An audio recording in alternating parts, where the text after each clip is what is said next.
Good morning student. Class 8 हम पढ़ रहे हैं चैप्टर 6 पढ़ रहे हैं संज्ञा। और आज हमें पढ़ना है संज्ञा किसे कहते हैं। तो संज्ञा तो आप जानते हैं कि किसे कहते हैं, आप पिछली कक्षाओं में भी पढ़ चुके हैं।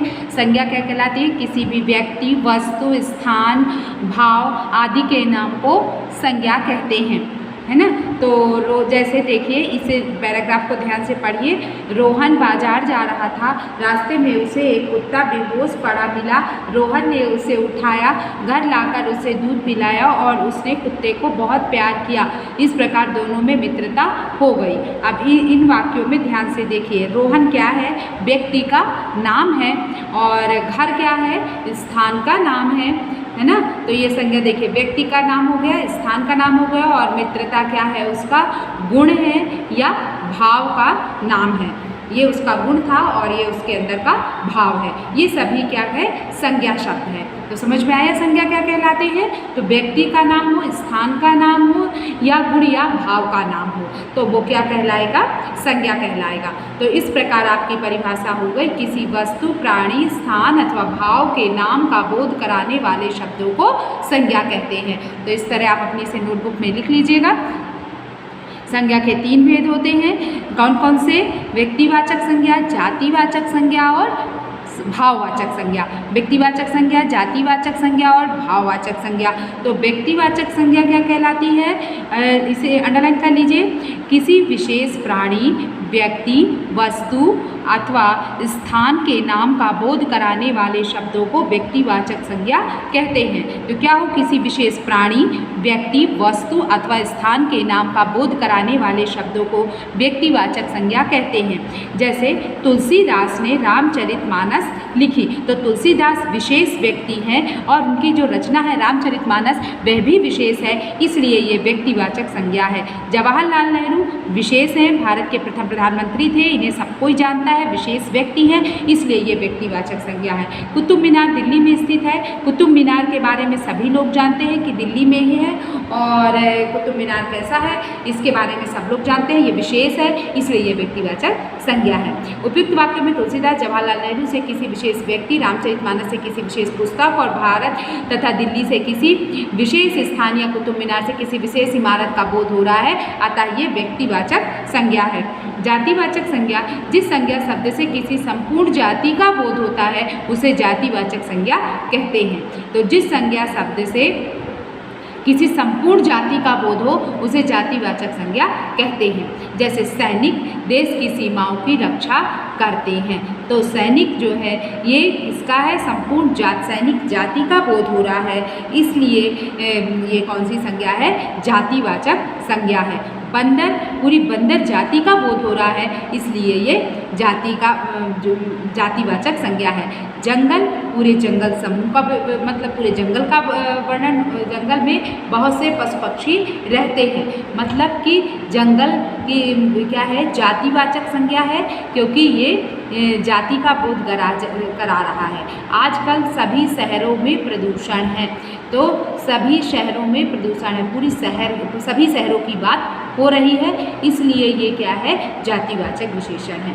तो उपयुक्त वाक्य में सैनिक, बंदर, जंगल, शहर से किसी एक ही जाति के प्राणी, वस्तु अथवा स्थान का बोध हो रहा है, अतः ये जातिवाचक संज्ञा है। मतलब एक ही जाति के प्राणी, वस्तु का बोध हो रहा है। जंगल मतलब पूरी जंगल का, और शहर मतलब पूरे शहर, सभी शहर हो गया, गांव नहीं आ गए इसमें। और इसी तरह बंदर, सिर्फ बंदर की बात हो रही है, पूरी बंदर की प्रजाति आ गई।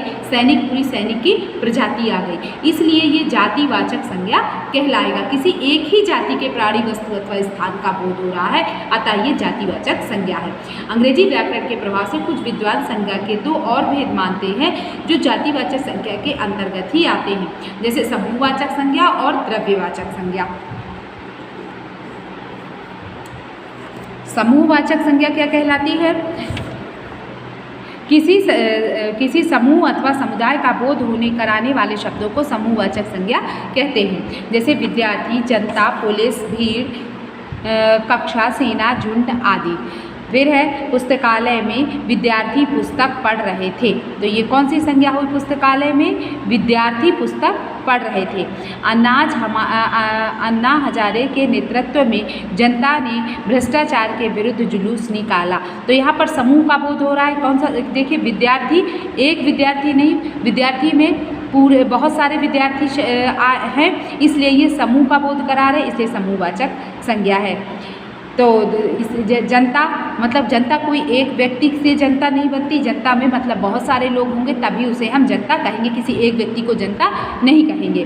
द्रव्यवाचक संज्ञा जो शब्द किसी द्रव्य या धातु आदि का बोध कराते हैं उन्हें द्रव्यवाचक संज्ञा कहते हैं। द्रव्यवाचक संज्ञाओं की गणना नहीं की जा सकती, उन्हें केवल नापा या तौला जा सकता है, जैसे सोना, चांदी, पीतल, दूध, घी, तेल, शहद आदि।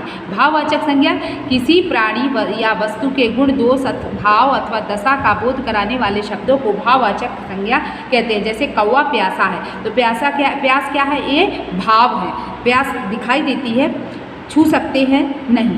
ईमानदारी व्यक्ति के अंदर का गुण है जो कि न दिखाई देता है और न उसे छू सकते हैं। मानवता मनुष्य के अंदर का गुण है, इसे न देख सकते हैं न छू सकते हैं, इसलिए ये कौन सी संज्ञा हो गई? भाववाचक संज्ञा हो गई।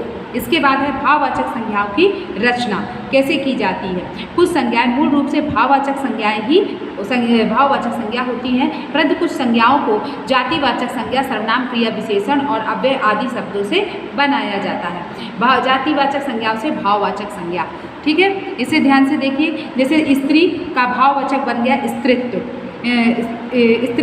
तो स्त्री तो दिखाई दे रही है, स्त्री औरत हो गई, तो स्त्रीत्व जो है वो उसके अंदर का भाव है। बच्चा, तो बच्चा के अंदर के मन का भाव होता है बचपन। और मूर्खता दिखाई देती है क्या? नहीं। उसे छू सकते हैं क्या? नहीं। इसे सिर्फ हम क्या कह सकते हैं? महसूस कर सकते हैं कि ये मूर्ख है और हमारे मन का भाव समझता है।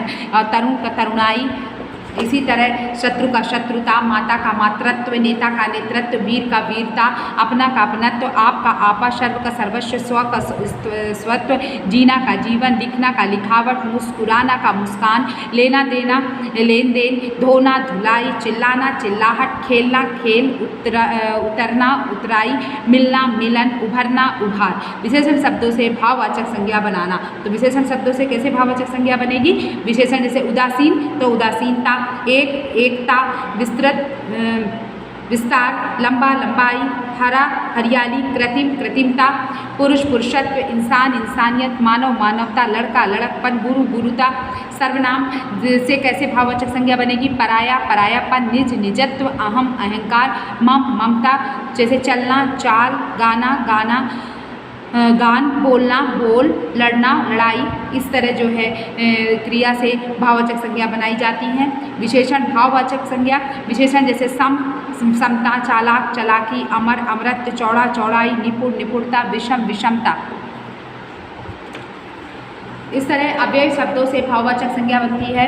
तो अव्यय शब्दों से भाववाचक संज्ञा क्या बनी? अव्यय पीछे पीछा, निकट निकटता, ऊपर ऊपरी, भीतर भीतरी, नीचे नीचाई, शीघ्र शीघ्रता। अब देखिए आज हमने क्या क्या सीखा। हमने सीखा किसी वस्तु, व्यक्ति, प्राणी, स्थान अथवा भाव के नाम का बोध कराने वाले शब्दों को संज्ञा कहते हैं। फिर संज्ञा के कितने भेद होते हैं? संज्ञा के 3 भेद होते हैं, व्यक्तिवाचक संज्ञा, जातिवाचक संज्ञा और भाववाचक संज्ञा।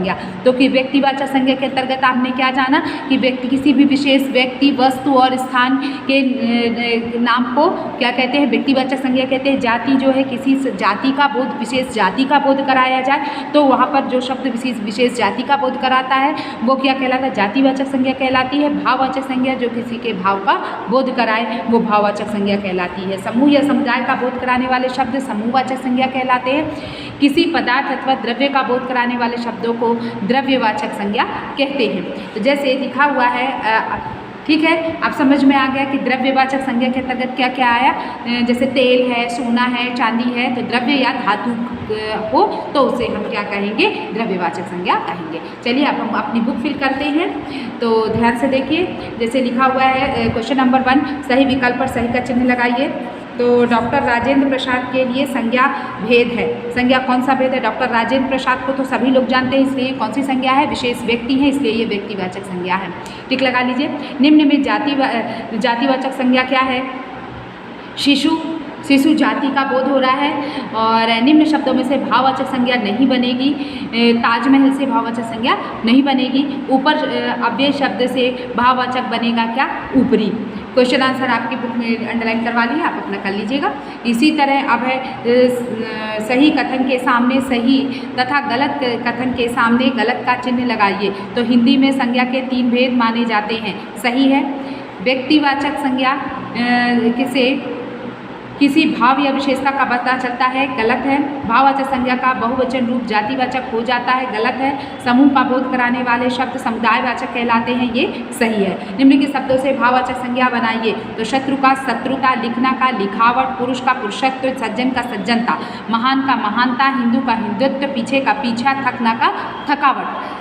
इसके बाद है निम्नलिखित शब्दों को संज्ञा के भेद के अनुसार छांटकर उनके स्थान पर लिखिए। तो भाववाचक संज्ञा क्या कहलाई? बचपन और प्यास। भाववाचक संज्ञा है। जातिवाचक संज्ञा बच्चा, माता और सैनिक। इसके बाद है व्यक्तिवाचक संज्ञा अभिषेक, महाभारत, आगरा। द्रव्यवाचक तेल, सोना। समूहवाचक पुस्तकालय, कक्षा, सेना, भीड़। ठीक है। और इसके बाद है क्वेश्चन नंबर 6, निम्नलिखित वाक्यों में से संज्ञा शब्द को चुनकर लिखिए तथा उनके भेद बताइए।